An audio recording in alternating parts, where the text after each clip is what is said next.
Listening to Athletes and Avatars, the podcast for 30-year-old gaming dads who peaked in high school and prestige in Warzone. We break down sports, gaming, movie hot takes while our wives nod politely and absolutely do not listen. From late night lobbies, youth league sidelines, we're still chasing glory. And ignoring bedtime routines to debate Madden ratings. Athletes. And avatars. Because we still think we've got it. And we definitely don't. TC, what's up, man? What's up, buddy? How are you? I'm good. How was your weekend? Rainy. Rained out baseball practice today, and we've got a big championship tomorrow. 7 and 8-year-old youth baseball championship for all the glory. Yeah, we'll get that in a second. So me and you have been talking about doing a podcast for, I don't know, 2 years, 3 years, maybe? Something that. At least, I'd say. So, a couple of people are like, hey, we guys doing this podcast, and, today we finally we kind of figured out a name, and we said, let's do it. That's right, and you've worked hard on all the graphics and everything we need to get going, because I'm pretty inept when it comes to the tech side of things, so one of us has to be able to take care of that stuff for sure. I'm definitely the whips to your Tim the Tap Man, for sure. That's right. So what this podcast is about, Athlete and Avatars, a podcast for 30-something guys, like we said in the intro, year-old guys who care a lot too much about sports, movies, and video games. Hosted by a couple washed-up athletes with elite gamer delusions. My name's Tyler. I'm Taylor. And weekly we're going to break down the chaos from the field, the lobby, and the couch. Expect hot takes, broken controllers from me, mostly, movie rants, and the kind of analysis only dads with bedtime battles can bring. That's right. This should be very, very relatable. So we're going to hop into our first segment, which is called IRL Respawn. And this is kind of where we talk about things we have going on in real life that we think might have interest to the dads out there. As Taylor mentioned, big game tomorrow, but with his two sons, 7 and 8-year-old. 7 and 8-year-old league here in town. Youth baseball league. That's right. We are the Cardinals facing off against the Royals, bitter enemies. A rerun of the 1985 World Series, hopefully to change the outcome tomorrow. But we've played twice this season already. The back end of doubleheaders both times, unfortunately for us Cardinals. But the first time we played them, they beat us by 2. The second time we played them, after a few adjustments, we beat them by 2.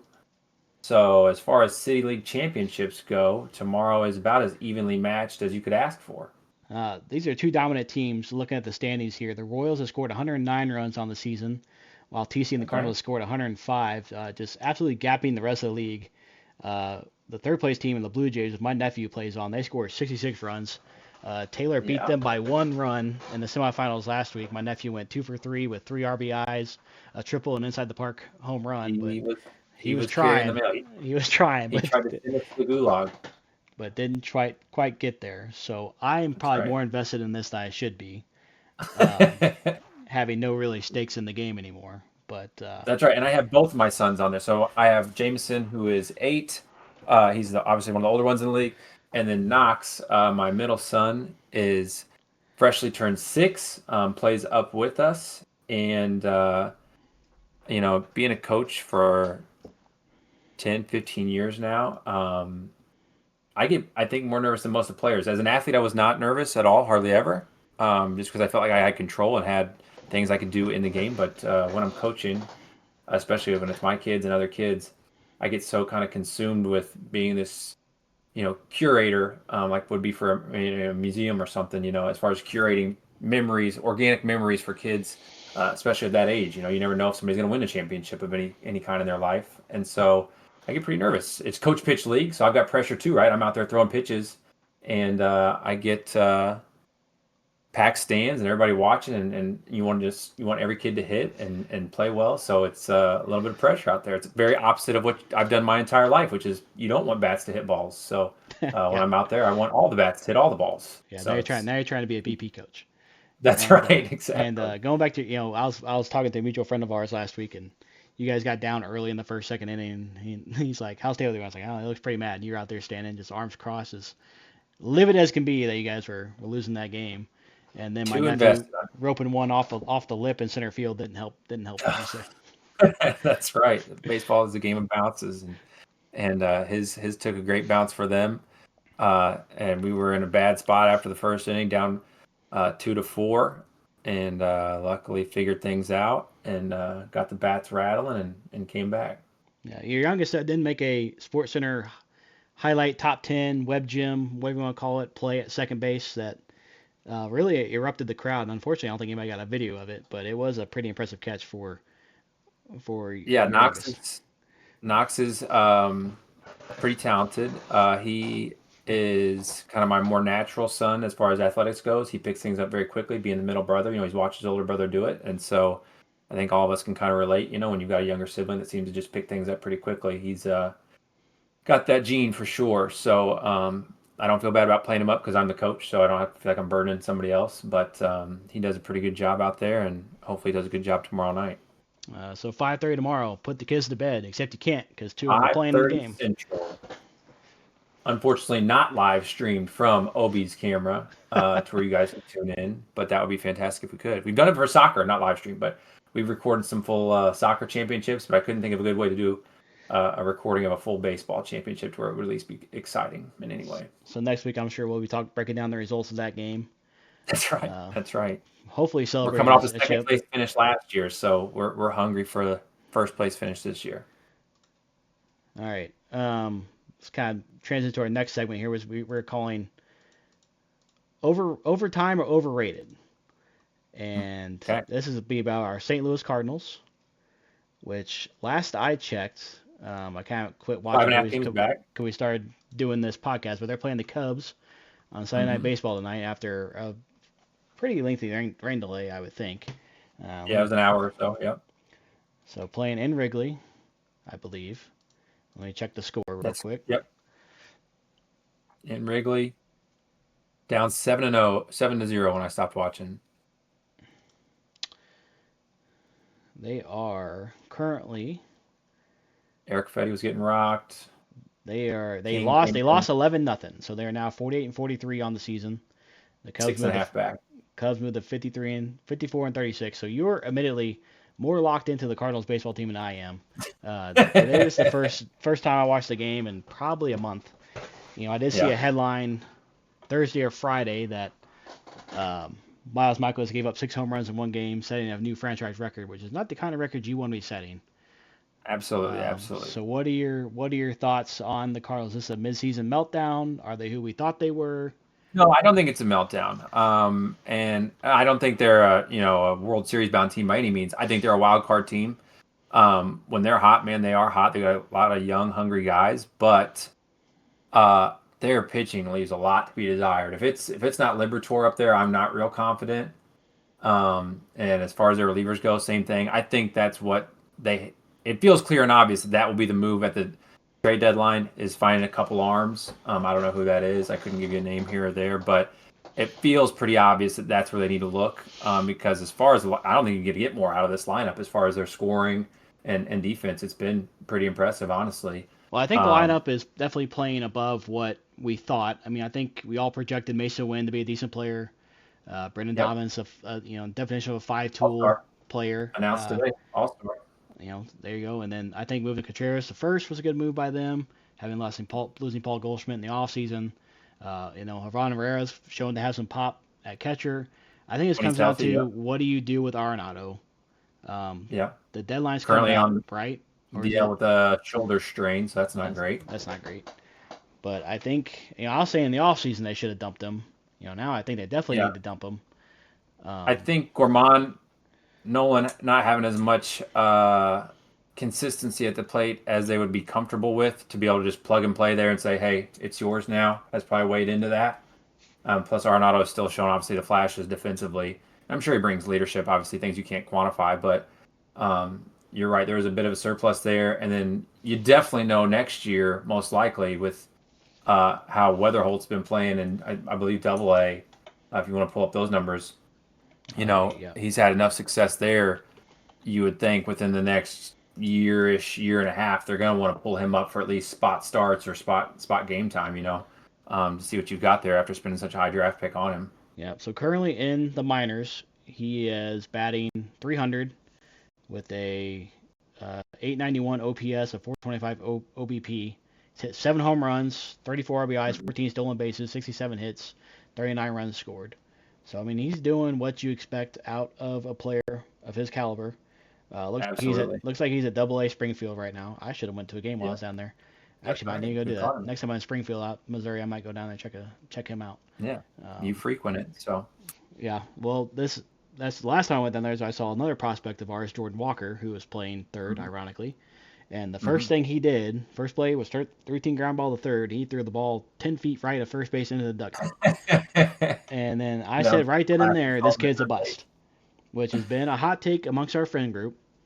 Now I That's will right. say his ball off the bat is the loudest I ever heard a ball get hit. That's But right. at some point, either you got the goods or you don't. And I think That's right. And he's you got to been. have consistency, right? At least if we know what you are consistently, then that's fine. As a coach, the hardest part about coaching is inconsistent players, right? I mean, even if you're consistently a 220 hitting guy, that's fine because I can work around that, right? But it's when you have these spurts of 175 for 2.5 weeks, and then you're hot for 2 weeks, and we're back to what I'm saying. That's just so hard as a coach to be able to build around and consistently find the right lineup and what you're trying to accomplish. And I don't think sending a guy up and down a lot, kind of like what's No, happened with him, yeah, it helps either. Like you need to no, you need to be consistent. You need to face consistent competition. Like right, if you're facing big league arms one week, then you go down AAA, and you're facing arms yeah, there. Like that doesn't help him either. So it's not necessarily all his fault. But like I just mentioned with Gorman and Walker, they're good prospects, but is it time to cut bait and see what you can get? Is their hmm. trade value tanked too much to even move off of them at this point? Like, I just Sure don't would be nice know. if we had a Tommy Edmonds somewhere to plug and play. Would be nice, but I believe he's going to win a World Series ring in LA with the Dodgers. So I just don't know. I just don't know uh, what the plan is for the Cardinals. I yeah, mean, things seem I unclear. like I like the foundation. I like Newt I like Donovan. I like Wynn. Yeah, I like Victor Victor Scott. Scott. I like I mean, like you're right. All those guys have shown you things, and I'm fine with being okay if you clear the runway for these young guys to grow, right? But like you said, you can't just have these older guys just sitting around hoping they show you a flash at the right time, right? You've got to have some kind of plan in place, and it just doesn't seem like there is one sometimes with them, with Mo and these pitchers, especially Eric Fetty and Miles Michaelis, right? I mean, it just you're asking them to pull from success that was sporadic years ago. So I don't know what the plan is there. and I'll show some self awareness here as Cardinals fans, especially Cardinals fans of our age. We have not had a down year in our life. Correct. Like we don't know what it's like. We're like the 7-7 Bengals. They were just Yeah. the Marvin Lewis Bengals. We were just there, getting to the playoffs. Not bad enough to get a pick. Not good enough to really be a contender. And we've never really had this. We're meddling in the weeds. You as a Dolphins fan have pretty much experienced that your entire life on the This is where I football field. thrive. Yeah, so This is you're where I you're you're thrive. used to it. But on the baseball side of things, this is just not something Cardinals fans are used to, and that's showing That's right. because the attendance is lower than it's ever been. Last I checked, I Yeah. went to a game early part of June on a Friday night, and I remember talking to people I was with. I was like, I've never seen this stadium so empty Amen. Yeah. for a Friday night game in the summer. Like summer had just started and nobody was there. Yeah. It was crazy. Because you have to be something, right? You have to be young and rebuilding and exciting to where people can be hopeful for the future, or you have to be close to a contender to where people know, hey, this could be our year. And right now, you're in this middling land of, wait, are we rebuilding and young, or are we a contender because we're 5.5, 6.5 games back? And without a clear vision there, it's hard for people to get invested, and want to spend the money to go to those things and do that. And until you show signs of one or the other, you can't really expect that much, honestly. I mean, the Cardinals numbers are always going to be great, but they're not going to be what they used to be until you have some type of direction. So I think that puts a bow on it for now. We'll probably circle back after the All Star break, kind of see where we're at with them. Let's kind of move into our next segment here, which we're calling patch notes. So we're going to talk about a couple different video games here. Literally patch notes last week. Warzone That's right. came out with their 22 gig I, update. I don't even know what update it is. Season 2 reloaded maybe. I don't know. Sure. Sounds good. Came out on Tuesday last week. They introduced the Beavis and Butthead skin bundle, and then they also added Rank Resurgence, where I think we're both excited about that because we've been talking about Rank Resurgence for a couple of years now. We'll Yeah, probably that's hop on right. that after this podcast is over, honestly. But Yeah. um, so what are your just your thoughts on the new content update with Warzone and kind of the state of Warzone right now? You play a lot more than I do. I frequent it, but I kind of went to early Yeah. retirement and I'm then kind of came a back. I'm a 4 or 5 night a week guy when it comes to Warzone. I've got different buddies, we like to play with, but I think ranked resurgence will definitely be fun. It kind of plays into our skill set and rotations and surviving. When you're a 30-plus-year-old dad, if you're kill hunting and trying to drop hot and put up high numbers, that's great. I'm no longer in that category. A dub is a dub to me, so I could kind of care less if we end somewhere between 5 and 7 kills and third place. That's a good game, and I'm fine with that. I'm not losing any ego over not putting up double digit kills. But as far as the game skins and updates and things like that, I'm not sure. Obi, if you'd like to interject here about who the target demographic for Beavis and Butthead characters is, but it's not me, and I'm 34, pushing 35 this September. So if the target demographic is plus 35, that seems like a backwards way of thinking for your game, I would think. Yeah, I would think. I mean, Beavis and Butthead debuted in 1993, which is the year I was born. So I would guess the target audience would be us, people a little bit older than us, so probably people in their 40s, I guess, Yeah, yeah. 38, 40. And I just don't know how many people like that are playing your game at And that buying age skin. and buying skins too. And then the younger kids aren't gonna know who that is. So I don't know what they're doing, man. Like it's gone too much in the Fortnite realm. Like having the IPs is cool, but it's just I don't know. It takes away from the immersion of what the game's supposed to be, right? Like it's supposed to be a looter survival game, and you're running around out Hmm. there and you got like these, Nicki Minaj skins, and we see them the Teenage Mutant Ninja Turtles all the time. Beavis and Okay. Butthead now, like I just don't know what we're doing out here anymore. And then on And top it of feels like that, there is a clamoring for cooler, updated military type skins, right? Like people, as long as it's not an all black skin, as far as like a suit, where it's hard to see in certain areas of the map.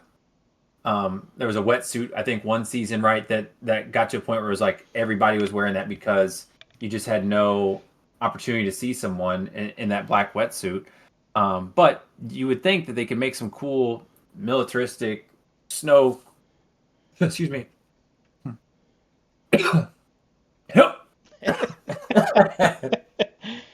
welcome back to the right uh, time. that's right. Snow military uniforms, sand military uniforms, stuff like that. That I just you don't see anywhere. Well, I think I know the answer. It's like so there are IPs out there. Like you got Mission Impossible. You can get Tom Cruise, Man, skin. You can get a right. Top Gun Maverick skin. Yeah, we talked about the other day Bob Lee Swagger from Shooter. Oh, that'd be cool. Yeah. There's a lot of these franchises, Jack Reacher. There's a lot of franchises out there that kind of could fit into this mold. But I think one, it costs too much to get the rights to have that skin. One, because I think some of what they're doing is it's attainable, like Beavis and Butthead. Right. Not exactly thriving in the year 2025 They're like not everybody else. overcharging for their Like material, is what you're yeah, saying? like they're not costing arm and a leg to get it in the game.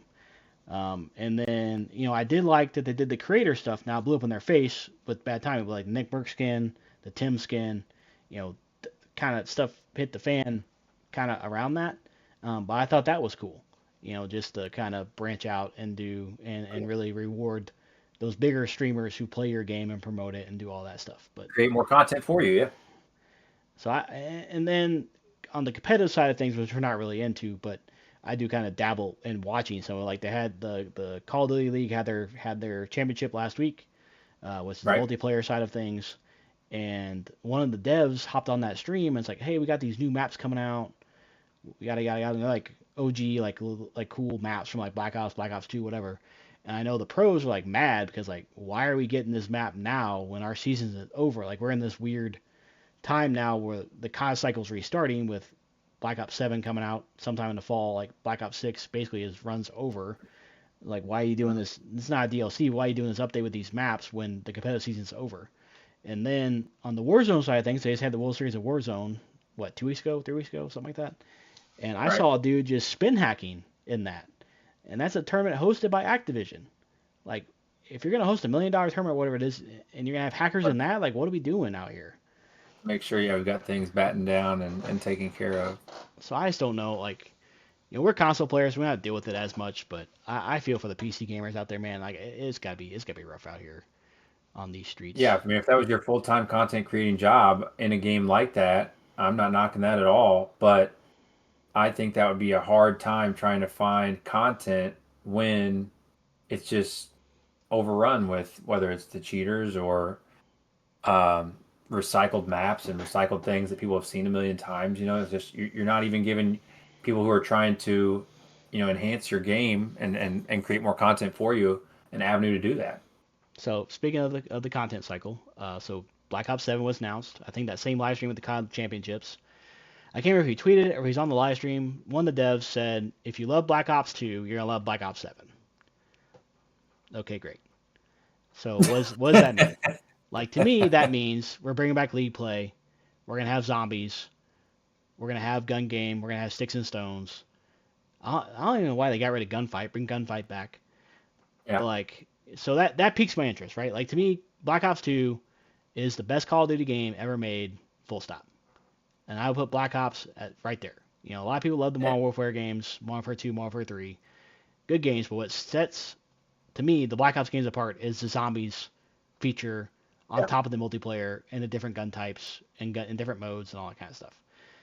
And again, you Um, got away from these things that created community, right? People putting up content kill racing doesn't yet it creates clips but not community, if that makes sense, right? Community is us hopping into zombies from 9 p.m. to 11:30 trying to get to the highest level we can with three of our buddies, right? Like community is what builds your game more than clips of 360s off roofs, I would think. yeah. So to me, I would rather just them do a straight up remaster of Black Ops 2. Like, just take that game, one for one, port it over to today's graphics. Don't touch it, leave it alone. Like, that would be the best thing they could do, in my opinion. They won't do it, but to me, they had a perfect game there, and now it's Yeah. gotten so far away from that. You I know, would say the ratings probably agree with you as far as what all those games are rated. and then so we're in this cycle again, where it's like, all right, Black Ops. They announced Blackout 2. At least I think it was announced. That's what they teased anyway. I really like Blackout 1. I thought it was ahead of its time. I think if they dropped Blackout 1 instead of Warzone, I think it would have been just as hype as Warzone got. I think Blackout was better than Warzone from a looting system, in my opinion. The gunplay, some of that stuff we can kind of debate, but as far as the base game goes, like, I thought it was really solid. I think it was just ahead of its time. Like, it was, I think it was even out before Fortnite took off. So, like, BRs were still in its Very infancy fresh. at this point when this Yeah. launched. And then that was back when um, crossplay wasn't a thing yet. So it was the player base wasn't super big for it because you had to be stuck with your console and PC or Right. Xbox or PlayStation. Um, Right. so now I think if that's what it is, I hope they do it right and it's really good. And it sounds like they're gonna sunset Warzone, which sucks. 'Cause me and you RP. have spent probably more time we like to admit playing Warzone, especially during the 2020 pandemic and everything. But That's right. But um, if you keep increasing my PC skills at this rapid pace, then I can get on the PC train, and we can find a game over there. okay, Kurt's trying to sell me on Helldivers too, oh boy. and some crossplay there. So I just have to increase my PC skills. So with the theme of the content cycle, here we are, July 6th. A new game in the middle of summer has popped off called Peak, which we dabbled into a couple different times. Around this same time, Among Us popped off. Around this same time, Fall Guys popped off. So we're in this dog days of summer cycle where people are just looking for something to play, waiting for the Right. fall games to come out. The last year's run of games has come and gone. Whatever reason, people haven't stuck with those. But now we're like, oh, we're finding these rare indie dev games that are really good. And Peak is a lot of fun. The audio design in that game is like Oh, some of the best spectacular. audio in any game I've ever played, and it's like $8 game. Spectacular. I mean, Like just astounding. doesn't make any sense. It feels like if you decided to climb a mountain with your buddies and the second you were out of earshot from them, it would be like real life. You wouldn't be able to hear them, right? Or you would just hear faint echoes, things like that. It's fantastic. Yeah, and then like as you change your terrain, go into caves or whatever, like you really like hear the echoes ramp up and all this stuff, or if you're unfortunately falling, you hear them go and it's like Yeah. you hear the distance of them, falling next to you, and so the proximity chat in that is really great. It's a really fun game. Like when we played, It I is. think it was 2 Sundays ago. I legitimately had more fun playing that game than any game I played in probably Oh, since like the first absolutely. month of Marvel Rivals. And before Couldn't that, agree more. I don't know what would have been more fun. But Right. And to be an $8 game. Oh, at that, right? right, It's not. This isn't a $60 game that we were like, okay, I hope this is worth the money, right? I mean, like we knew going into it, like, hey, it's $8. Let's see what it's about. And again, I haven't had one disappointing moment in it. well, and you can tell like on Twitch, and this is before like Case and Jinxie and Sketch and those guys started playing it. Even before that, it was getting like 80 to 100K views on Twitch. Like people knew what it was and started playing it, and that's kind of why we're like, hey, let's check it out. It looks like fun. You sent me a click clop tick on it. Guy trying to clear a gap with a banana or something, and then And it to me, I mean, and you can vouch for this. I very, very, very rarely make that jump from, Xbox to PC games, and that I believe it was last year that game that went pretty viral, kind of like that, called The Climb. Is that what it was? Oh, where they have to climb, that character had to climb all those different things. Tim had a oh, bunch of viral clips. only up. Only up. Okay, so like only up to me is too intimidating, right? Like I'm not even going to spend my money on that because it just looked too daunting, from somebody that's not as comfortable on PC to do that. But that's where Peak got me. Is Peak didn't feel that way. Peak felt immediately fun and silly, and with your buddies having a good time. Whereas Only Up, felt daunting to Well, me. it's definitely more arcadey for sure. And then Yeah. to kind of show how little he plays PC games, this man was using the arrows on his keyboard and the right shift to try and play Peak. Where everybody knows you got to use WASD to move around, and left shift is how you sprint. He's like, why can't I move? I'm like, what do you mean? What are you doing? And he tells us what we're doing. We're like, why are you doing that? Very, very odd concept to have arrows on the keyboard and not use them as far as directionally moving. I think you're the only one that feels that way. But I'll take that. I'll take that embarrassment. I am a console for lifer until I retire and ride off into the PC sunset with Obi and some of our other buddies that play PC games. All right, speaking of console games, this one snuck up on us. College Football 26 drops tomorrow. Oh yeah, Have you bought it yet?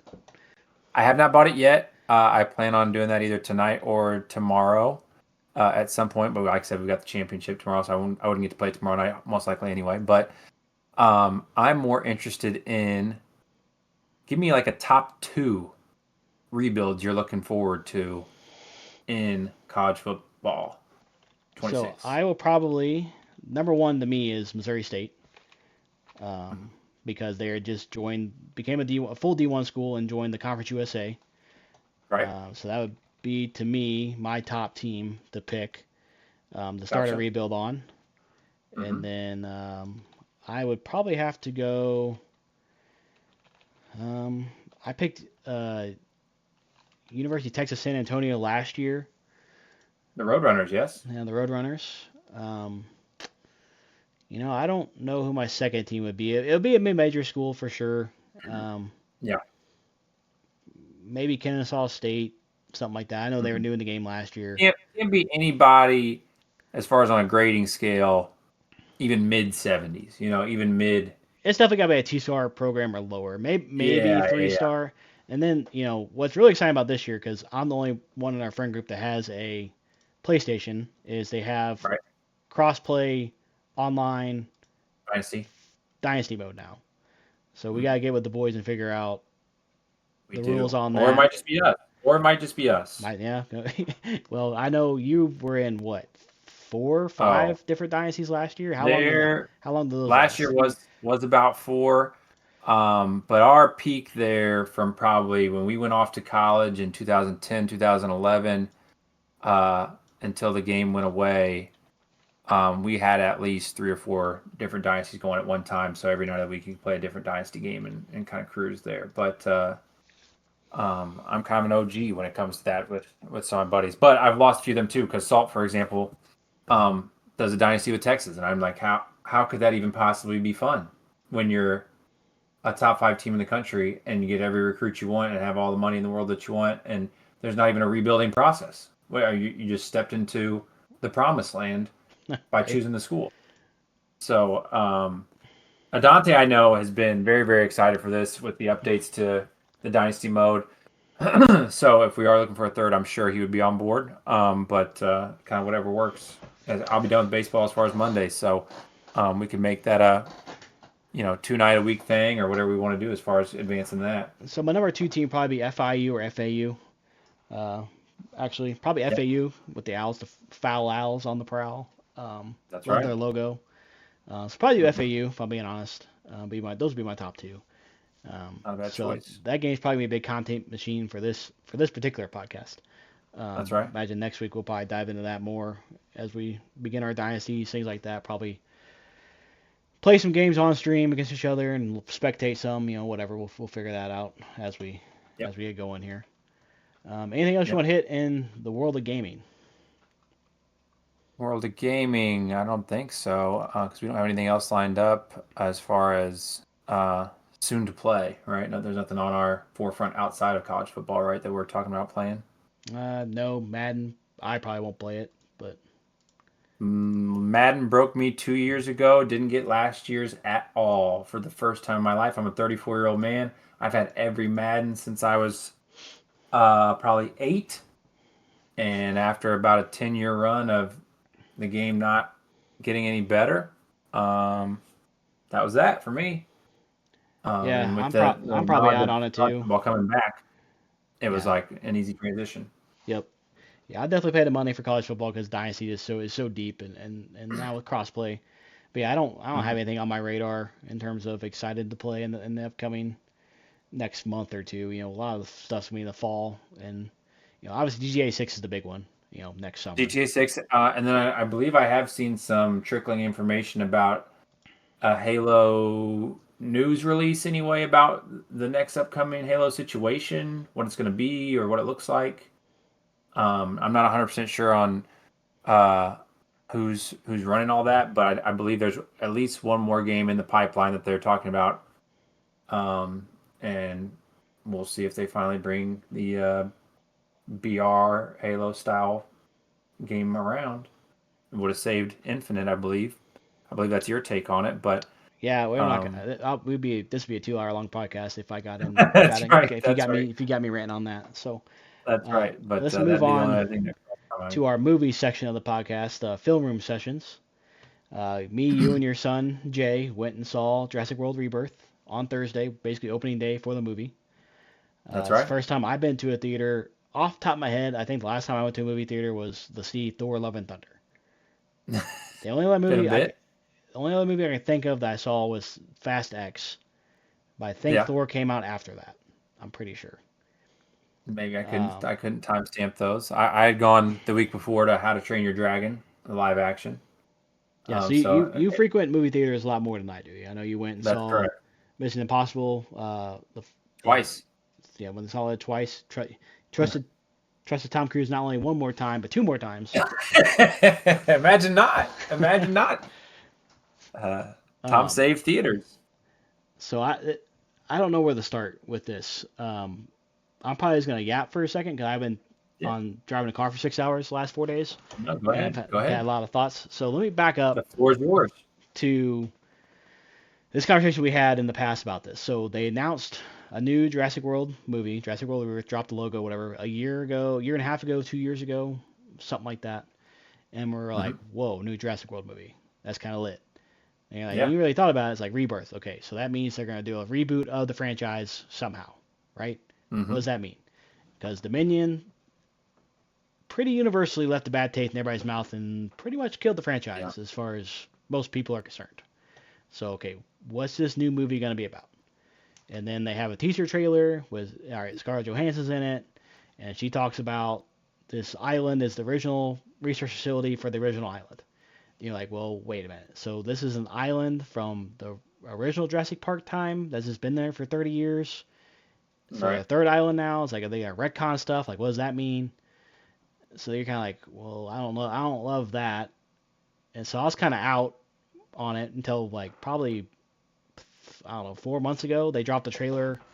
I want to say either the Super Bowl or during March Madness, maybe. Maybe the NBA playoffs. I think you sent it to me. I watched it. I was like, I'm in. Fuck it. Yeah. Screw it. Yeah. I'm in. And then we're hyped up for it. It's like, okay, this could be good. And my expectations for it going in were it's probably going to be better than Dominion and Fallen Kingdom, which admittedly Right. isn't a very high bar, right? That's right. Not a tough sell. Not a tough sell there. So, we get there. I think we're all pretty excited for it. I know your son's really jazzed up for it. He's really big into dinosaurs right now. Yep. Anything you want to add to any of that? I think if you went into it with the right objectivity, I guess, of like what you wanted it to be, I think you would leave it fine. I mean, Jameson left it fine. Obviously, that's an 8-year-old's brain, right? But as an adult, even my expectation was fun dinosaur movie, not terrible story, somewhat believable. Few big names as far as actors and actresses that and it hit a lot of those. I saw it more comically, honestly, with you. Not that you and I frequent movies together, but not that the movie's a comedy, but there were funny scenes. I mean, the initial scene of, not to spoiler alert, of how things kind of break down at the facility had us kind of chuckling and laughing. And I don't think it was meant to be that way, but like I said, it just made us laugh. Yeah, so I think let's do spoilers in this. I actually want to break some of this stuff down. Okay, all Cause, right, that's fine. I cause, didn't want to step on your toes there and do that if you weren't prepared. well, no, I'm prepared. This could go off the rails. Okay. I could talk for an hour here. So I'm with Rails you. are gone. All right. So I left the movie going. It was on par with Fallen Kingdom to me. Thinking about having a couple of days thinking about it and sleeping on it, I think I'd rather watch the first half of Fallen Kingdom when they're on the island over anything that happened in this movie. I think. Like, I'm kind of there. That's kind of where I'm at with it. I need to watch it again at home, in all honesty. Uh-huh. But that's kind of where I'm at with it. Like, Fallen Kingdom, when they get to the complex, kind of just falls apart to me. The concept of this one, going to get the DNA for medical reasons, didn't really feel like well thought out. In a vacuum, sure. DNA, being able to splice things, do things together to help people, sure.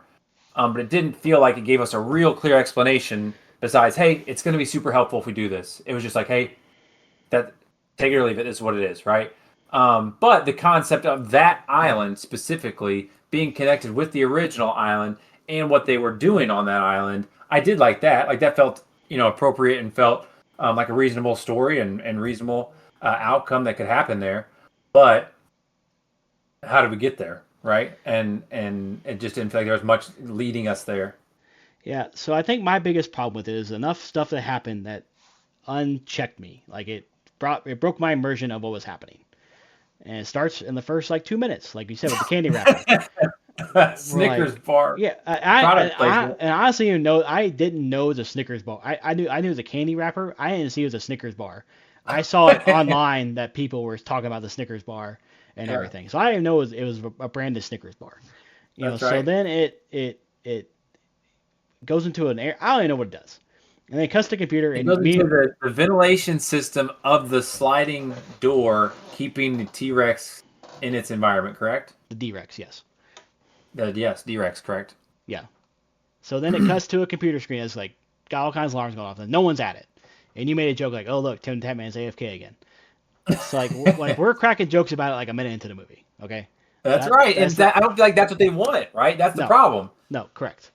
So then the D-Rex escapes or whatever. Everyone runs out. Someone falls down the stairs like a donut. This guy gets left behind. And you see it come up behind him. And he's begging to be let out. And it grabs him.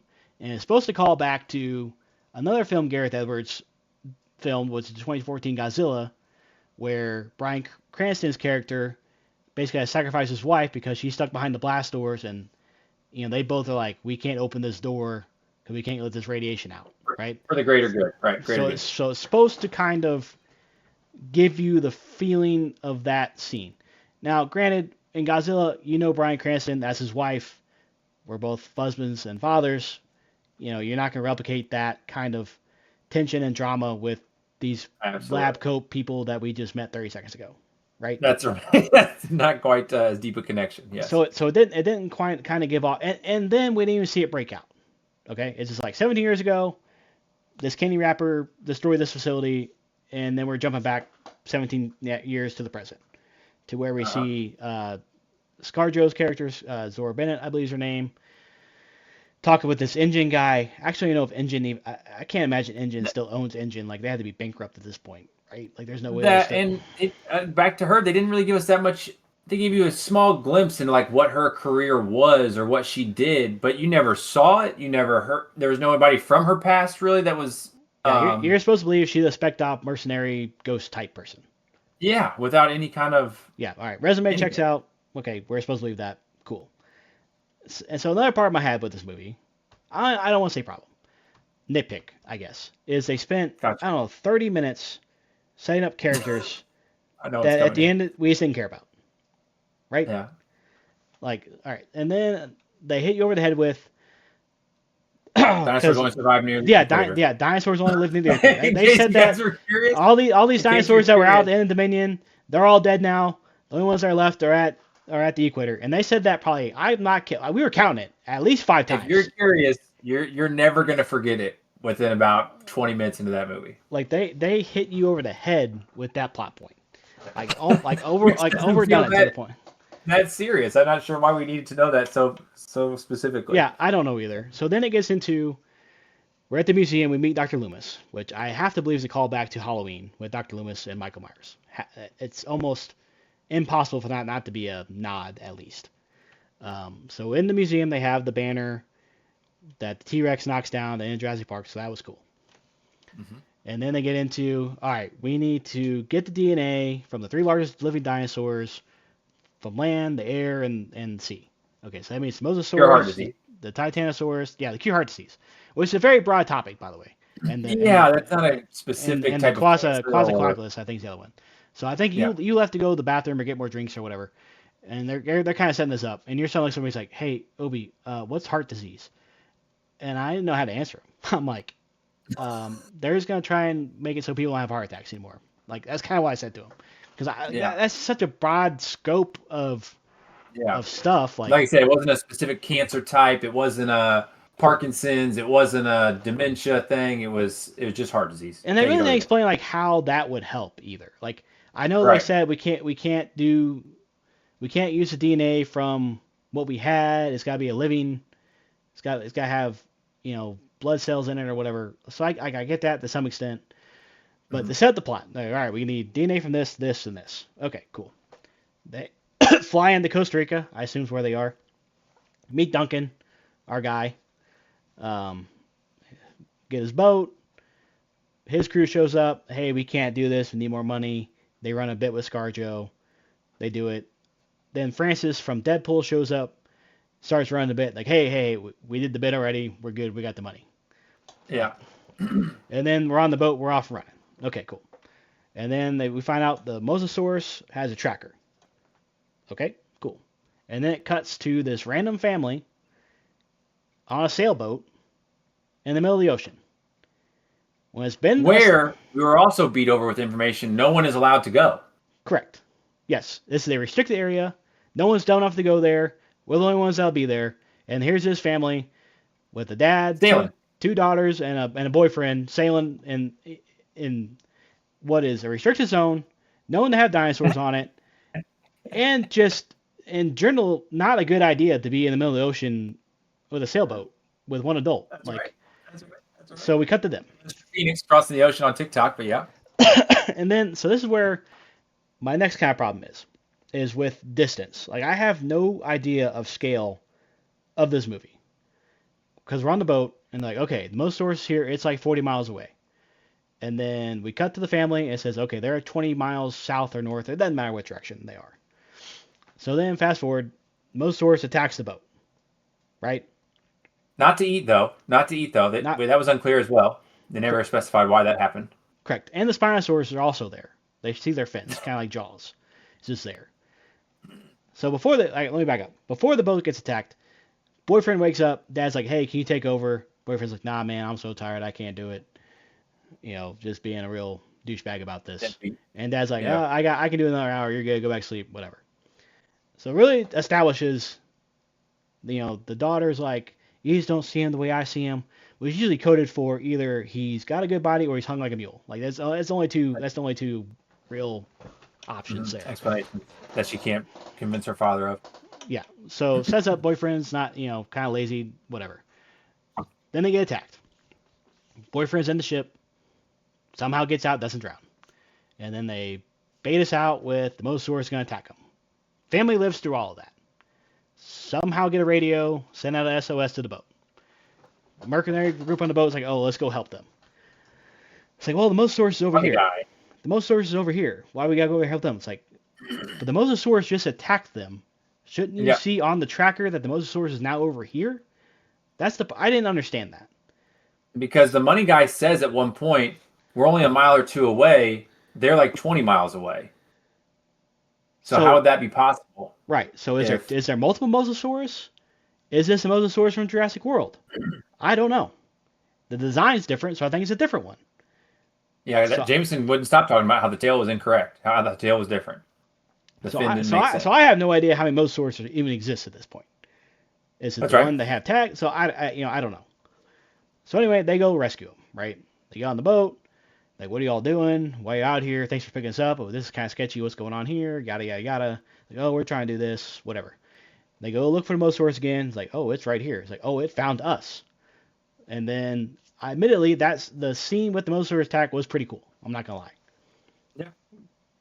But they shoot it, get its DNA, pops the parachute up, they catch it, and then the Mosasaurus is gone. Like, so you're gonna tell me it's just done attacking you now because you got what you needed? That's right. So then they're celebrating, they got DNA, whatever. Then the Spinosaurus just show up. Which brings me to my next problem I have with this movie. If at this point in time you paused it, and we made betting odds on who was gonna get eaten, pretty much everyone on the crew, besides ScarJo, Duncan, and the boyfriend. And the children. And then the children and the dad, maybe. But I'll put the boyfriend as like a heavy favorite, and then basically everybody else on the crew, right? Right. So then the Francis guy from Deadpool grabs a gun and just starts popping off for basically no reason. Like after they were told, don't do that. Yeah, the Spinals haven't done anything to him yet. They're kind of just checking it out. This guy just starts firing off rounds, which, by the way, I don't think he hits a single one. No, he absolutely doesn't. So then he gets munched up by a Spinosaurus, jumps on the boat, ripped the railing off. Everyone's like, "Oh my God, no, help him!" Which at that point, let's lets him go. Like, what are you gonna do for him at that point? Yeah. Like it's GG for him. He's back in the lobby. It's over. Yeah, Gulag Central. Yeah. So then he's trying to drop back in. All hell breaks loose. Chaos ensues. Dad tells the eldest daughter, "Go call for help." And then the engine money guy stops her. Mosasaurus hits the boat, knocks her out this door that was open because the Francis guy opened it to go shoot the Spinos. Railing's gone, so she's hanging on. Engine dude doesn't necessarily go to help her, doesn't, like a Scar and Lion King doesn't really like try to help her, then let her go kind of thing. He kind of he just doesn't help. Correct. He kind of just freezes, which is fine. Not everybody's built for this situation. A hero. Yeah, not everybody's a hero. Yeah. Yeah. So she falls off. Boyfriend, without hesitation, grabs a life raft, jumps in the water after her. Okay. And then Dad's like, "Well, crap's hitting the fan. Me and the youngest daughter, we're jumping off too." Which, at this point in time, nothing has happened on the boat to make the boat less safe than in the water. Because at this point... This is also after the dad has slid and broken his ankle, correct? Yes. Oh, his leg, something. They made it a point to show a scene with his leg. I don't know. I have to watch it again to see what actually happened, but you heard like a bone snap. Okay? And then a wincing pain. Yep. And then he's on the ground. He's like, "I can't move my leg." And then like 2 minutes later, he's on 3 different parts of the boat. Which, You can explain some because he's a dad, the kids are in trouble, adrenaline's going. Sure, fine. That's right. So, not as much as they pick there. We'll get to that in a minute. Um, Dad decided to jump off the boat. At this point, the boat is probably safer than the water. Because And they're then, aiming at the beach at this point. They yes, know where they're going. They just yes, have to get there. Duncan has this thing going like 30 knots full speed towards the beach, trying to get to the shallows. So they jump off, and what I presume is still the middle of the ocean at this point. Yeah. And then Scarjo and Loomis are trying to get his equipment together, push it off, whatever. And then they jump off, and then Duncan and the crew ride the boat. Jump on the beach, and they somehow live through all that. We're all good. Boat doesn't blow up, nothing happens. But then they all show up on the beach at the exact same time. Kind of a GTA entrance to the beach, if Correct. one might say. Yeah, yeah, definitely agree. So I don't understand how they all showed up on the beach at the same time. Like, you guys are not. Even Michael Phelps couldn't get there at the same time that boat did. No, not a chance. So While surrounded by Spinosaurus is more. in the water. Yes, correct. So, all right. Then they get to the beach. All right, we're alive. Woo! And this, I swear to God, you gun to my head, I couldn't name this person's name in the movie. But she's trying to get this stuff on the beach, and there's a Spinosaurus just big as can be right next to her, and just zero spatial awareness of this. Yeah. And just situationally, you just got attacked, you almost died, you got on the boat, you're alive. How about we take a beat, kind of observe our surroundings here. Right. Especially with the military background, one would assume, or mercenary background, one would think we'd be hyper aware of our surroundings. Correct. And at the very least, let's not have our back towards the water where we just got attacked by a bunch of dinosaurs, right? That'd be great. So she's like trying to push this thing on the beach, gets munched up. Again, oh my God, no, we gotta help. You're not gonna do anything in this situation. It's over for her. So I like the survival instincts of everybody in this movie is negative at this point. Like I just don't understand. So then they get the stuff. The mercenary team is walking through this swamp, which me and you were like freaking out about because that water's got to be like the dirtiest water you've ever seen in your life. And then even movies from when I was little, like Stand By Me and stuff like that. Stand By Me has a scene where them as like 12 to 14-year-olds cross through something exactly like that, and they come out the other side and they're just covered in leeches, right? Yeah. And they have to peel them off each other. And I just remember thinking, I would never go into water that color, that dark, that gross, unless you absolutely had to. And they seem to frequent said water, like anacondas and other types of creatures wouldn't be in on a dinosaur-infested. Well, to be fair to them, I think they had to walk through that swamp to get to the main part of the island. I think. But that being said, they get to the other side of this swamp, and this engine guy just chilling in there in like knee-deep water, just shooting the crap with the group. It's like, get out of the water, man! Like, what are you doing? And then they do tease an anaconda or something, trying to snatch him up, and it misses. But I just never felt that they were ever truly in danger. You know what I mean? Like they're on this on this island. Anyone of significance to the story was never truly in danger. Correct. So then let's come back to the family. They are on a separate part of the beach, kind of separated. They get on land. Like they found some water pipes. Like, oh, this guy goes to the village. Let's follow this. And then the lawyer shows up with like the little pet Triceratops. Jay might actually know what it's called. I never caught the name of the dinosaur. I'm sure he would. Yeah, I'm gonna wake him up. The lawyer's little pet dinosaur shows up, and I'll get more on that later. But at this point, Dad's like, climb up this mountain. Easy peasy. It's like, did you break your leg or not? Like, you should at the very least be like having two people need to help you get to where you're going. Find no medical aid of any kind. They didn't make a wrap. They don't have him on like a half crutch thing he's made. He does grab a stick. Yeah, he does grab a stick that kind of helps him. He tells everybody to get a stick to help with like the walking and all this. But there's been no medical intervention of any kind. No, nothing. So he's on, at the very least, a torn meniscus, we would think, right? Like something bad happened to his leg. So they get somewhere safe, sleep for the night. The daughters are sleeping or pretend to be sleeping. Don't know which. Doesn't really matter. Dad and boyfriend are talking. It's like, hey man, you jumped in there, no hesitation, saved my daughter's life. Appreciate you. Maybe I was wrong about you. He's like, no, you're wrong. You're right about me. I'm lazy. And he kind of has his full redemption moment. Dad respects him now, whatever.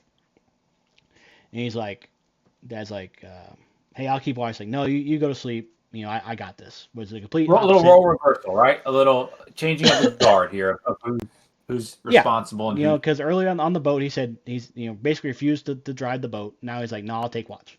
He's like, I gotta. This is my biggest problem with the movie. He's like, I gotta pee, brother. You're in the middle of the woods. Turn around and pee.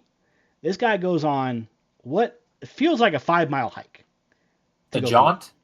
an Yeah. excursion, a jaunt. Like, I don't know.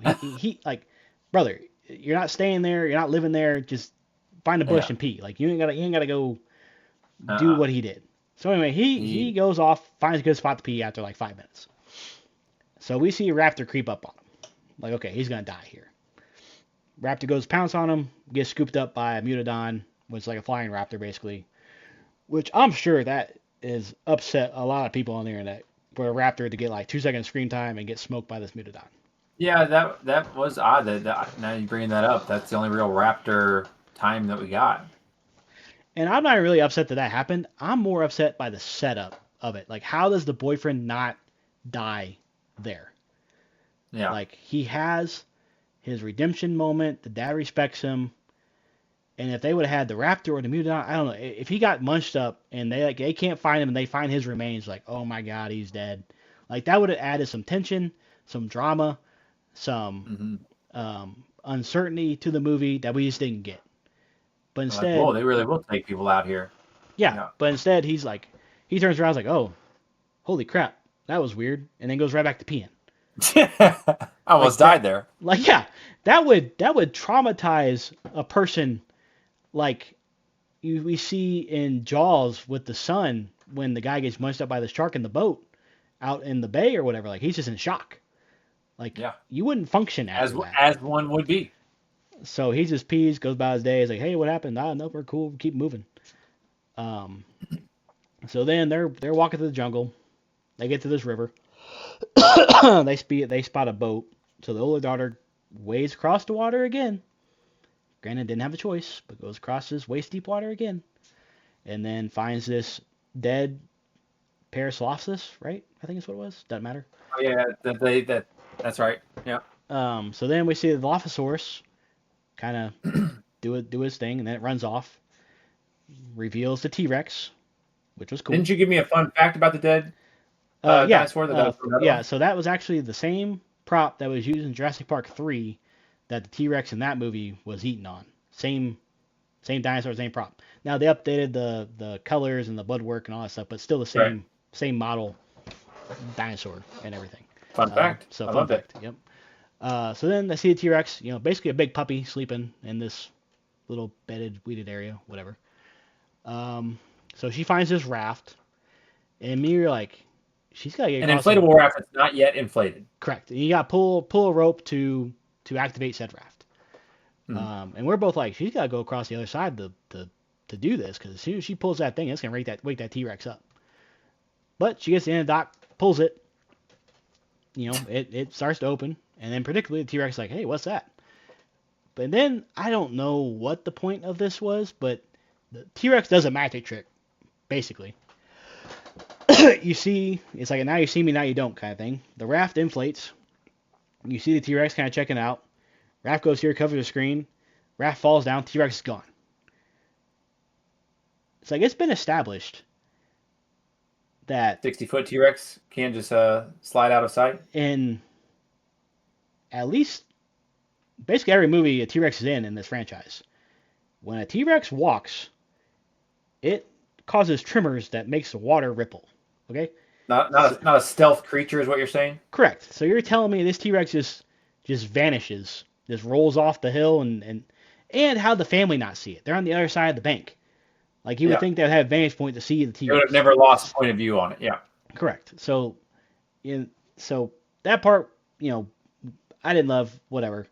But I did like it getting up, taking a drink of water, waking up from his nap after it had his, midday snack or whatever. So then they hop in the raft, and the T-Rex like, hey, what's that? Let me check it out. And it's almost more curious than trying like a rampaging, let me go eat this kind of vibe. He's kind of just like checking it out. Yeah. So the river raft scene I thought was cool. But saw it in the trailer, right? As with the Mosasaurus scene and a couple of Spinosaurus scenes, we'll get seen that in the trailer. Right. So river raft scene happens. Then the T-Rex attacks the raft, flips it over. The youngest daughters can't find her. She's under the Bites raft. the raft. Picks Yeah, the raft up yeah. out of the water. Full chomp. Bites the raft. And it doesn't pop. And we both look at each other like, what just happened? Like, what?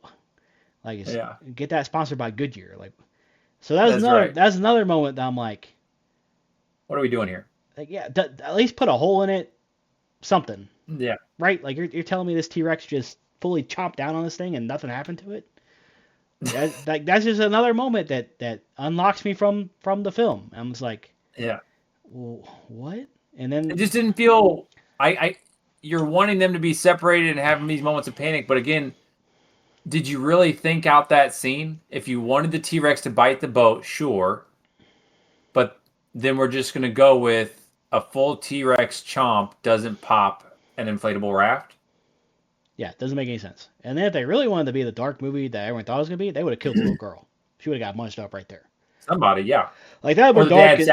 Dad sacrificed. Well, yeah. So I remember. I remember thinking when she's going down the river, I thought he's going to grab someone's arm, whether it be the boyfriend or whether it be the dad. That's the second time in the movie I thought the boyfriend was going to die. I thought he was going to reach out and grab her. T-Rex going to grab his arm, similar to the guy in the waterfall in The Lost World. Well, it's kind of what I thought was going to happen there. Again, doesn't happen. Then that's the last time we see the T-Rex ever again. We don't hear a roar. We don't, like, outside of that moment, we have no idea this T-Rex exists on this island. So then we go back to the Merc group, who roll into this, what would we say, shoulder-high grass. Yeah. At least with the Titanosauruses. Yep. So they're, and call back here, last time we saw tall grass like this was the main raptor scene in The Lost World. And they say something in the movie along the lines of, oh, we shouldn't be worried about the Titanosauruses, it's the predators we should worry about. So we're both like, oh, something's about to go down here. Yeah. Right?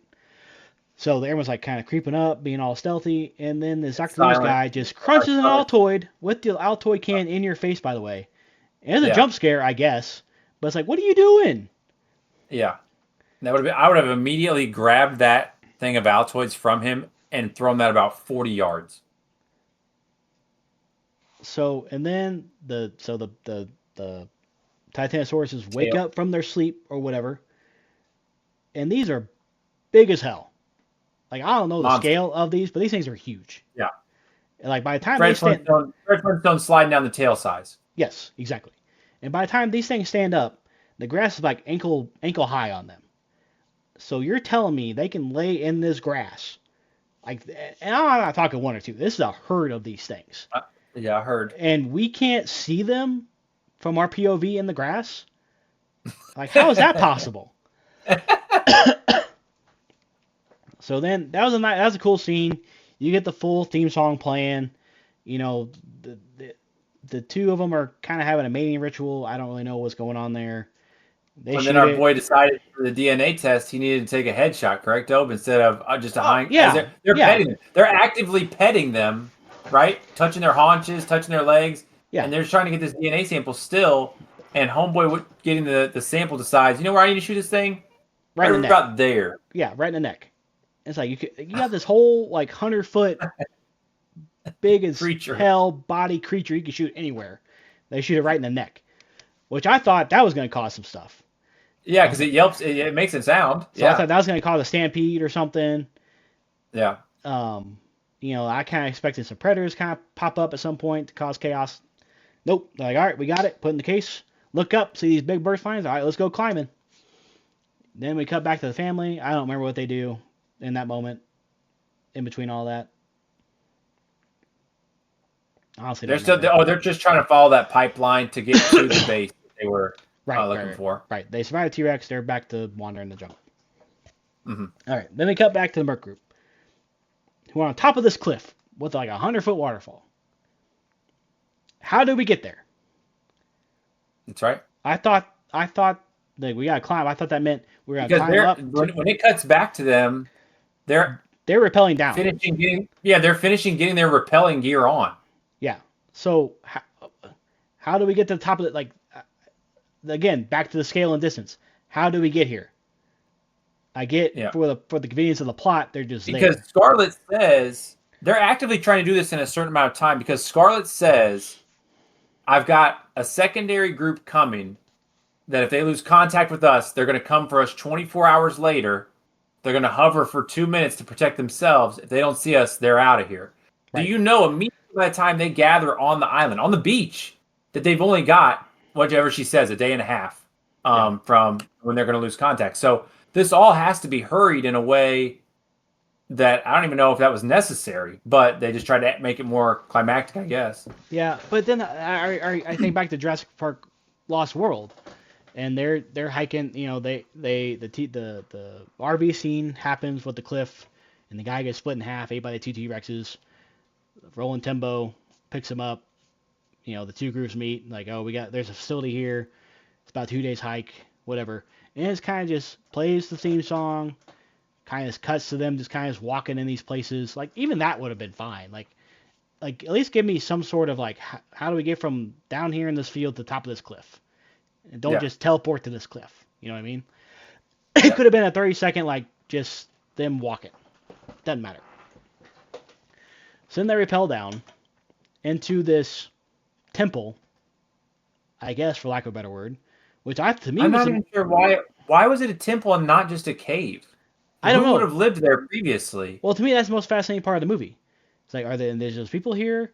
Why is it like delve into that more? You Yeah, know, like to me, like that was cool. It's like, okay, who built this? Why is this here? What's this for?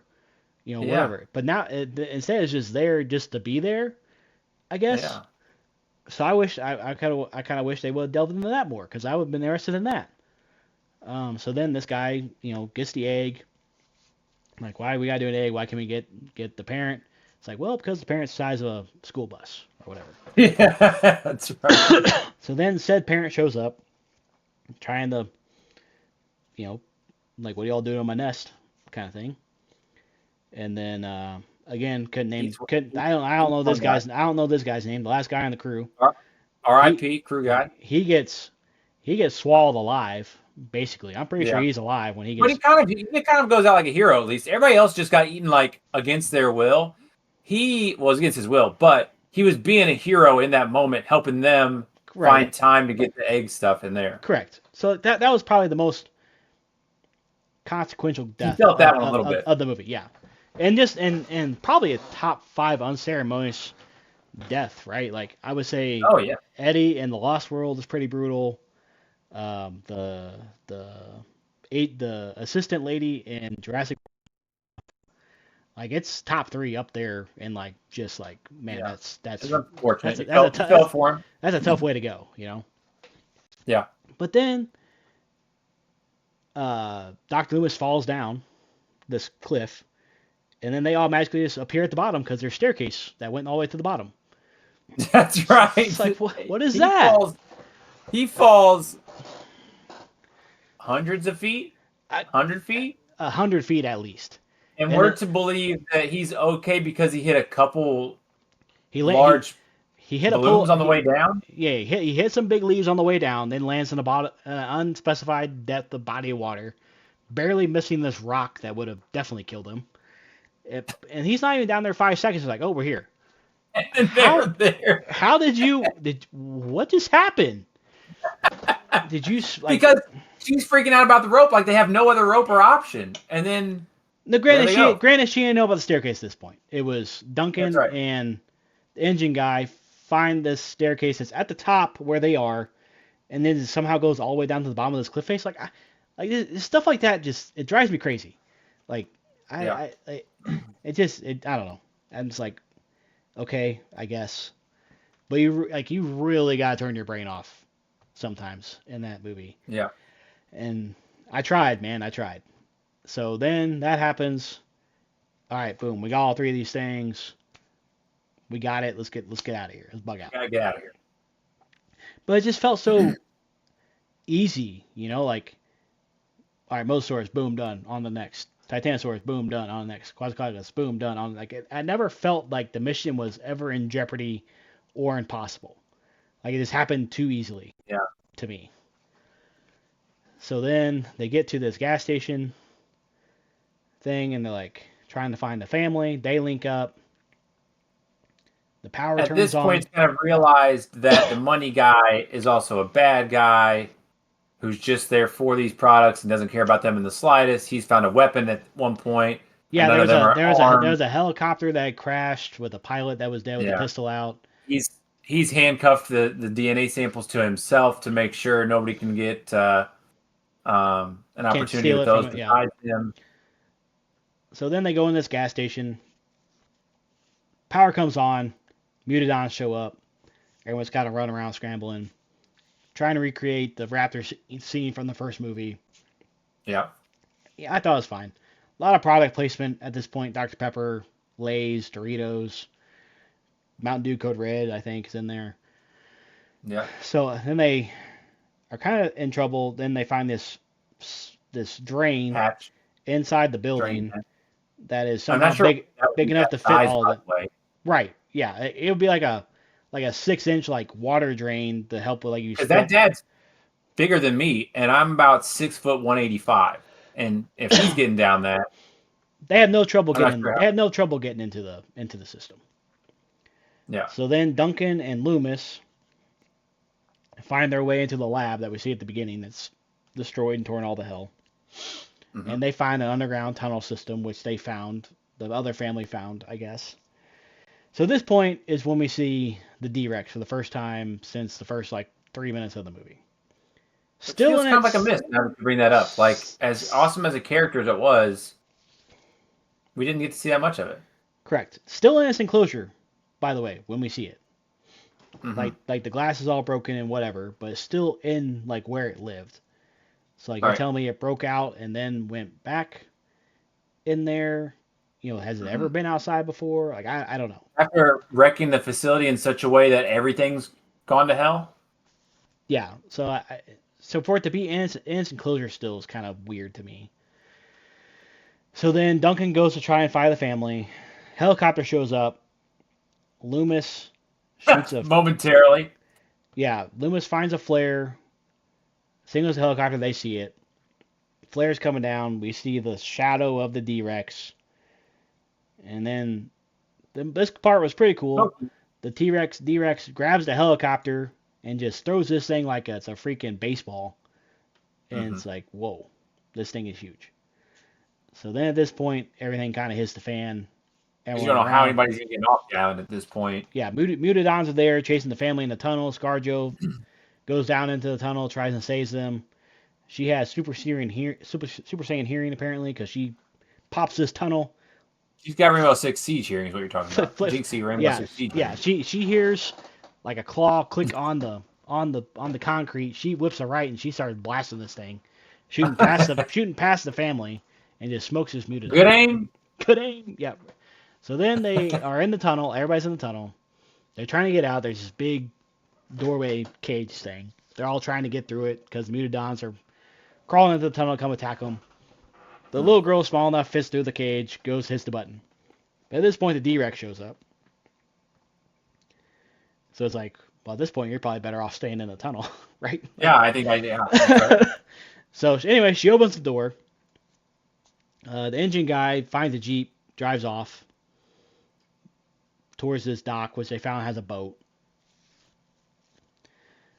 And and then at this point, they're all trying to get to this boat. Duncan pops a flare because the little girl's in trouble. The boat's up on a lift that's broken, obviously, from Yeah. years ago, and so they can't get it down immediately to everybody get on and go. So Yeah. Duncan has to become a distraction.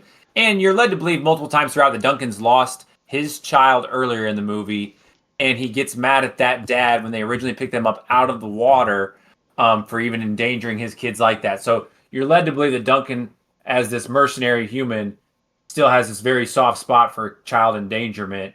And so the second those children are in harm's way around him, he puts on a cape and becomes the hero they need, basically. And then all of his homies had died to this point, so he's got literally nothing left to lose, basically. Like he's like, it's better off for her to live than me to live. Like I got nothing to go back to, right? Mm. So he pops the flare. We learn the D-Rex is attracted to light, which we have to think the D-Rex has T-Rex DNA in it, which they never explain what it actually is. I remember your son Yeah, that asked would me have at been cool too if they had spent some time. Like, what was spliced here? What DNAs did they cross? Like, what? I mean, there just wasn't much information given there. yeah, I It remember your just said, son. "Hey, these are all experimental dinosaurs on the island. It's chaos." Sorry. Yeah, I remember your son asked like, "Hey, what's a D-Rex?" I'm like, "Oh, we're gonna find out later in the movie." We in fact did not find out later in the movie what it is. You know, at least in Jurassic World with the Dominus, it's like, oh, it's Yeah. it's this, it's this, it's this, it's this, And see, that's and what Jameson then was wanting. I could tell because he remembers that from that movie of like, oh, it's explained in this way. yeah, and like these two things are classified. We later learn it's T-Rex and Velociraptor, whatever. Right, right, right. So I guess the assumption is it's still kind of the same DNA testing. It's just something went haywire in the genetics part of it. I don't know. Doesn't matter. Not here or there. But we didn't. But to your point, we didn't get that moment or scene. It could have been just like a quick little Oh graphic or yeah. graph or something. Yep. Didn't get that. So then Duncan, we presume, sacrifices himself. Family gets off on this Also, boat. quickly, this theory of the island's gotten so boring that we have to create new dinosaurs feels very blah to me because that just seems impossible. And also, even if that was to be the thing, there's listening to the customer, and then there's probably not creating mutant genetic freak dinosaurs to try to appease said customer that's spending what am I to believe $79.99 to come here to this island to watch this. Like what we have no idea what it would even cost to do these things, but apparently those same people who have all the money in the world to go see this dinosaur island want you to create mutant freaks just to come there. Yeah, and I think it said somewhere that each dinosaur was like $12.5 million Yeah. to create or whatever. So yeah, Um, that's what he says at one point is why don't you just kill them if they genetically aren't right? And he says because you can just write it off as R&D if we don't have like if the dinosaur's not deemed dead, if it's still alive, it's still R&D. right. So there's that whole Duncan. So they go on the boat. They're safe. The D-Rex chase them. They get out. They're like Scarjo's looking back, yelling Duncan. Then we see this flare pop off to the side somewhere. They go pick him up. Duncan's still alive. Why didn't they kill Duncan off? I don't. I'm glad they Yeah, because didn't. I guess, this but movie isn't leading to you to oh now Scarlett and Duncan are going to do something in the future and carry this franchise forward. You're right. So outside of having feel good, what do we need him back for in that moment? yeah, yeah. And then ScarJo and Dr. Loomis seem to be hinting at a romantic plot line, storyline there. And then, they've been debating throughout the movie, do we give it to this engine guy or do we just give it to the people as like an open source drug that will make it super cheap and help more people? And so they get it. The guy dies. Arm gets bitten off. He dies of D-Rex. Arm gets bitten off. They grab the case. Like ScarJo's like, I want to give it to the people. And then they kind of ride off into the sunset and the movie's over. Okay. Well, you're in this little dinghy with assumingly only a tank of gas. And A I boat have that hasn't been operated mechanically 20 sound or years at yeah, least. operated in any kind of way, and they are in a space that nobody else is allowed in by the equator. We know for a fact around nothing Yeah, no radio. Presumably a couple hundred miles away from the nearest landmass, you would think. of So, any kind, of any not of it, not just of a bustling city, but of any kind. yeah. So I don't know what exactly the plan is there. I guess the boat is still intact enough. The big boat, they can go there, get the radio, whatever. But even then, last we checked, the Spinosaurus are still circling around. The Mosasaurus is still Mosa, there. maybe possibly multiple Mosas. Yeah, so I don't know. Like, yeah, they get off the island alive, but we don't necessarily know Because they made it back to the mainland. Scarlet's secondary team got wiped, and so Yeah, unless there was a theory that okay, because that team got wiped, they would send another unit maybe or something. I don't know. yeah, they never explained that. So there's just, overall, I would say I would give it a 3 stars out of 5, I guess. Um, Actually, hang on, let's play our game. For Okay. those who don't know, Taylor and I came with this game of basically I'll say over under movie rating on IMDb, which is on a scale of 10. So That's our guiding light is IMDb ratings. I'm gonna set the line at 6. Do you think it's higher or lower than that? At 6, I think 6.1 feels appropriate. I think it's going to get killed because the expectations for Jurassic Park and Jurassic World movies are too high. So it wouldn't surprise me if it was a 5.9, 5.8, somewhere in there. But I feel like it was a decent enough movie that if you told me it was 6.1, I'd be like, yep, that sounds right. So So I would guess 6.1. so after opening weekend is at 6.3, Mm-hmm. and it has done 320 20 million million. in the Yeah. box office opening I weekend. know Scarlett's now the highest grossing actress of all time, correct? Yeah, I would think so with all the Marvel stuff. Now this, Yeah. yeah, I mean, she have to be. So let me pose this question to you: did this movie save the franchise? I don't think it hurt the franchise in any way. But again, I don't know how you can save a franchise if I don't know where it's going from here. And to me, it doesn't look like it's going anywhere from here. Right. That's kind of how I feel too. Like it's gonna be a financial success. I think it's because a lot of people are hyped up for the movie. The reviews, as we spent the last, I don't know, 45 minutes talking about, it's kind of all over the place. People loved it. People didn't like it. I've seen it as it's the worst Jurassic Park movie. I've seen people put it as high as 1 or 2 on their list. Uh, I think we you'd kind of be hard fall. pressed. You'd be hard pressed to tell me that's the worst Jurassic movie you've seen. Yeah, I mean, I think unequivocally Dominion's the worst, without Yeah, I debate, would agree. right? Now, I think the debate starts here with Rebirth or Fallen Kingdom. I could put I could put Rebirth 5. I could put Fallen Kingdom 6. I could go the other way. I could put Fallen Kingdom 5. Put Rebirth 6. But I can't put it above. Like to me, 1 and 2. 1 is the original Jurassic Park for sure, right? Right. No Two question. two to me is probably Lost World, maybe Jurassic World. I think Lost World does it to me just because it's a true sequel to Jurassic Park. We get Malcolm, the Jeff Goldblum character. I like Yeah. the Vaughn. What's his uh, Nick Van I will Owens is give I will give Scarlett a shout here. She carried the hell out of the movie. You know what I'm saying? Like there was no like they probably should have found another actor or actress to pair with her, maybe do this, do that. Like, she just hard carried a Jurassic movie out of nowhere, like with right. no previous entry into the series at any point in time. Yeah, I had no problem with the casting, with the acting, the Yeah, characters. No complaints from me. Even the filmography, all that yeah. stuff. No, you're right. I It's just think story I issues. think it's some of that in that sense. I think that's probably some of the best of the entire franchise, honestly, Yeah. in terms of like how the dinosaurs look, how they feel, all that kind of Hmm. stuff. But if you're looking at the whole package, like I think it's Jurassic Park is 1, Jurassic Park 2 is 2. I put Jurassic World 3, then I probably put JP3 at 4, and then we're at Fallen Kingdom Rebirth somewhere in there. I don't think I personally don't hate JP3 as much as most people do.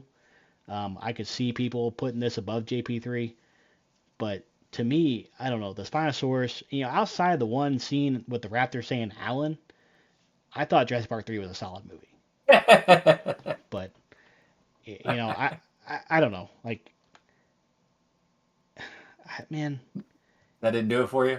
this movie could have been so like, like I kind of got to the point where I got hyped up. Like, it could be like a top 4 Well, film the in the interesting thing franchise. to me too is this movie wasn't rushed, right? Again, this isn't a movie in a trilogy where you're like, hey, we got to pump this third one out here.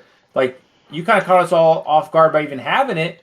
So you weren't rushed in a story making way to where you couldn't have added these details in here. Right. So they dropped the mini in 2022.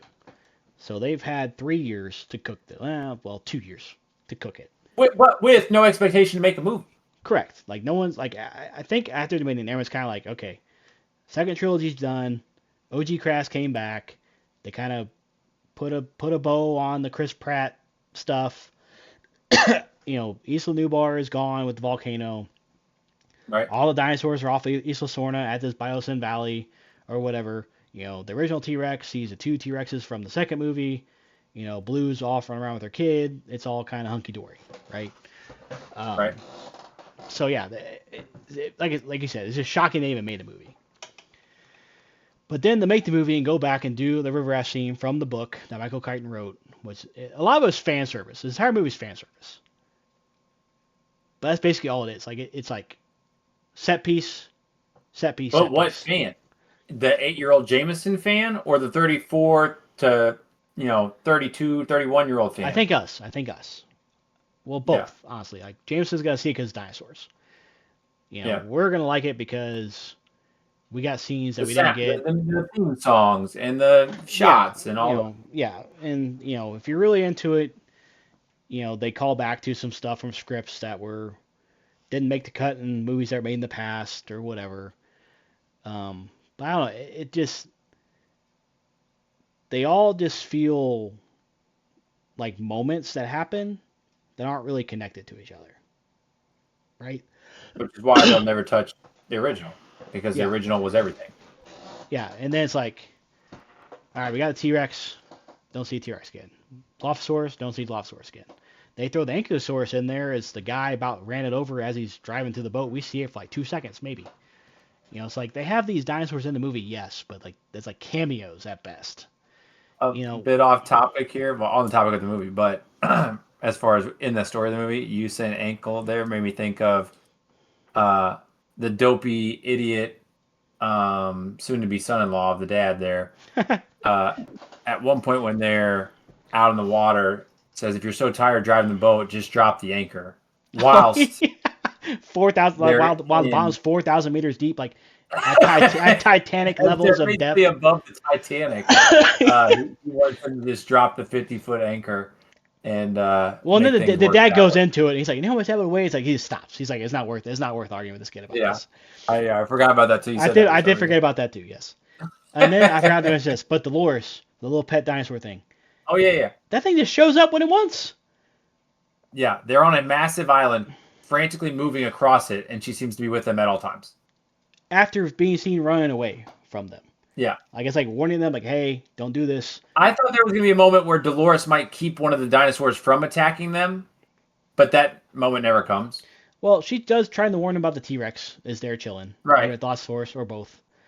But yeah, it runs off, and then they just like, Dolores, you're in this random gas station, which we assume is on the other side of the island. Like, what? Yeah. Because Dolores now has a hankering for whatever candy the child's eating throughout the entire movie. Which I think is sour worms, Twiz- maybe. Twizzlers or something? I don't know Twizzlers? what it was. I don't know. But yeah, it's just like this. It's just stuff like that. Like it is not big stuff, but it's just things like that adds up to make it not be a great It movie. makes 30-plus-year-olds laugh during your movie in a movie they shouldn't be laughing at. Yeah, I want to be locked in. I want to be scared. I want to be like, oh man, what's gonna happen next? Yeah. And I just didn't because, as I mentioned many times before, we saw the entire movie in the trailer. Is there one scene that you went, I didn't see that in the trailer? Not That's one scene that meant anything or had any weight or impact. correct. The only scene I can think of is when the Megalodon attacked the raptor. That's the only scene in the entire movie that I felt unexpected or unpredictable. And That's the now I one. think about it, there was no ever. I mean, the one you just described, that was just a brief moment, right? What I've liked about previous ones is there seems to be a large dinosaur fight at some point, right? Yeah, Of we didn't get T-Rex that. I don't think. and this, or I mean, there was no large dinosaur fight of any kind, any time to stall things while they escaped, or whatever it might be, right? To where it's a battle of these apex dinosaurs, right? It Yeah, was just run from everything and hope you get away. yeah, we never got that. We got the raptors, and the first one we got the T-Rex taking out the Gallimimus, and then we got the raptors and the T-Rex fight at the end. In JP3, we have the scene where the poachers are trying to get all the dinosaurs. We see the Packy take the guy out, hit the Jeep, go through the door. Yep. T-Rex Yep. is causing chaos because you mess with their kid. JP3, Yep. obviously you get the T-Rex versus the Spino fight, and then the Spinosaurus is just a menace the entire movie. Yep. Lost World, we have all the Indoraptor stuff, Mosasaurus, T-Rex, Raptors, like that entire movie's a dinosaur fight, basically. Yeah. Yeah. And then Fallen Kingdom, you get the Barry Ice scene with the lava. You get the T-Rex taking out the Carnosaurus when they're in the little hamster wheel, hamster ball Right. thing. You get all that kind of stuff. Then you get the stuff, that's a fight. Well, you get the Raptor versus Indoraptor at the facility on the mainland. And Hmm. then Dominion's kind of just all over the place with like Raptors being used as weapons and whatever.